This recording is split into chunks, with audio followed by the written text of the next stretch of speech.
जय जगन्नाथ नमस्कार आपण मानको फूडी एसके शिवना चैनल को बहुत सारा भल पाइबा और स्वागत जनाउची।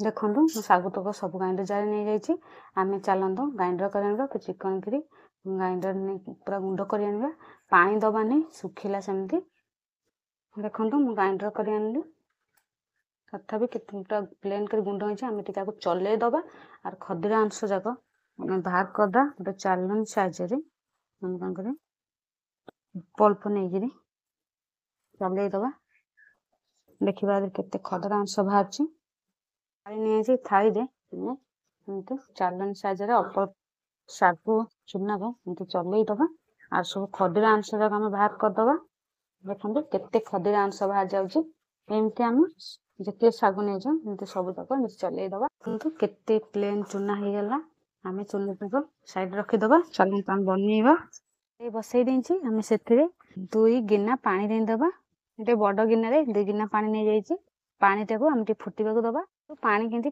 तातीबा आरंभ कलानी आम से गोटे गिनार कम पानी बाहर करदबा गरम पानीटा दरकार आस से बाहर कर दौची आ गोटे गिनार टे अधिका पानी रहा तो पानी जेहेतु फुटा आरंभ कलानी आम से स्वाद अनुसार लुण नहीं जावा अधा चामच लुण लुण टे कम नवा एत लुण पकेबानी कहीं शागुटा टे कम लुण खाए से 2 चामच चीनी पकईदबा चीनी न पकड़े चलो कि चीनी टे पकड़े आ भल स्वादिष्ट लगे आम ए कौन करवा तेल रिफाइन तेल 2 चामच पकईदबा मैंने तेल जगह घी पकई पारती आम एमती कौन कर चल दबा गोटे पिठा खरिका साहाଯ୍ୟରେ पानी भी फुटा आरंभ कला चीनी भी सब मिल गला आम से कौन करवा शागु चूना तक एमती अल्प अल्प एमती पकेबा अल्प अल्प खेलैबा कहीं एका थरके पकेबानी एमती अल्प अल्प कर एका थर पकेले मुंडा हो आम एमती देखो एमती भल कर गोली दबा एमती मुंडा न हम अधिका गुंड हो जाइए मुंडा हबार आशंका से आम एमती हाथ में छिंची छिंचिका एमती पकेबा पकईक एमती चलैबा मुझे पानी बाहर कर देती पानी जदि न खटे आपण मैंने पानी पछे दे पारती एमती सबूतक अल्प अल्प सबूतक चूना पका हो गला आम एमती जंती दबा टे पानीटा सुखा पर्यंत आपण मैंने जदि खाली शागुदान चूनाटा जदि पानी हो जाऊँगी जतिला बेले आपण मैंने सुजी कि चाउल चूना मिसई पारतु कुशल मु अल्प शागु चूना बनाऊँगी देखो स्वादिष्ट केमती बिना तेल केमती स्वादिष्ट पिठा बनाब अल्प पिठा मैंने उष्ण पूर्णिमा को सबुथ बन पारे एमती अल्प अल्प डाल दबा एमती जंती दबा तो पूरा जंती हो गलानी शागु चूना एत पानी भी आवश्यक पड़े पानी आपण मैंने बाहर करदे पानी नकट पड़े आपने अल्प अल्प पानी पछे दे पारे कहीं एका थरके पानी देवेनि कहीं पतला पानिया पूरा हो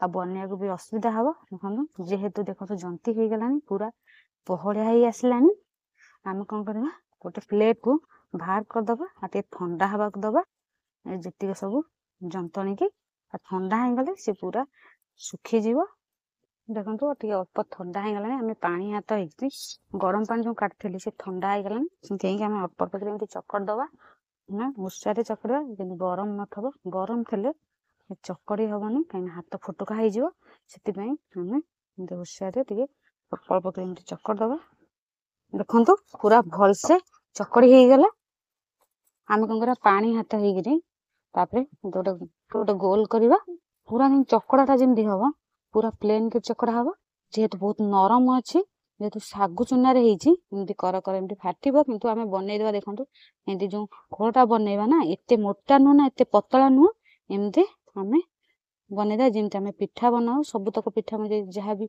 छाड़ी सबुतक देखो एमती मझी तक आम जेहेतु करा ऊपर एमती फाटिले कि मोटा रही चलो ये पुर टे देदेबा जो मु नड़िया पुर बनई से जी आम आवश्यक से अनुसार आम पुर दबा आदे टे अधिका पुर लगे पुर देकी दाबी दबा दाबी देकी कौन करवा देखो एमती